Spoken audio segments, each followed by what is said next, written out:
Kalau misalnya Mas bilang bahwa saya nggak ada urusan dengan orang-orang, berarti itu datang malunya dari mana misalnya? Nah, aku baru mau nanya tadi, Mas pernah nggak sih pergi misalnya ke satu tempat sendirian, terus misalnya nggak ada yang kenal, terus misalnya melakukan sesuatu yang kita nggak benar-benar bisa memastikan bahwa ini bukan dari orang lain misalnya. Contoh misalnya ke gunung atau kemana yang nggak ada orang misalnya sama sekali, lalu kemudian di situ baca Quran, benar-benar nggak ada orang. Atau, nah itu tadi udah terjawab kan. Di sini akhirnya, oh cuma karena ada CCTV, akhirnya ke rumah. Berarti sebenarnya yang Mas perlu untuk lakukan benar-benar memang ya ketika memastikan ya, ketika di rumah nggak ada CCTV Mas mau sholat.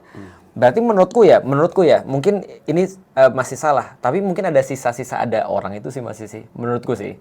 Artinya gini, aku merasa hal yang sama ketika pergi ke gym. Pertama kali pergi ke gym, aku ngomong gym itu, aku dulu ngomong gini, ngapain sih pergi ke gym, gak ada gunanya, gitu kan ya. Lu ngabisin waktu gitu kan ya, cuma untuk disiksa dan segala macam.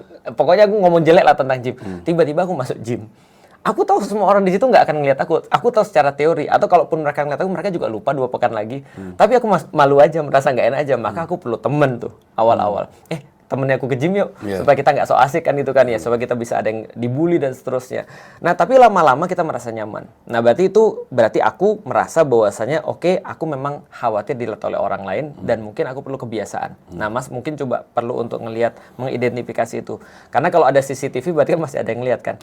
Tapi Mas, ini perasaan yang sama akan Mas temukan kalau nanti sudah level up.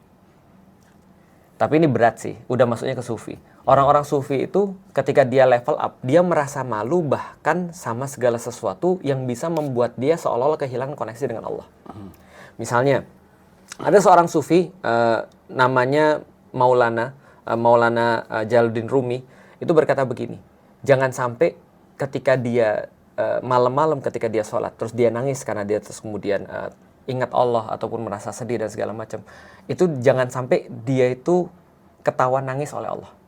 Karena dia nggak mau bahwasanya perasaan itu jadi seolah penghalang dia dengan Allah.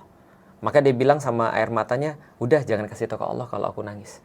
Jangan jadi saksi kalau aku nangis. Karena aku pengen ini cuma aku yang nikmati sama Allah.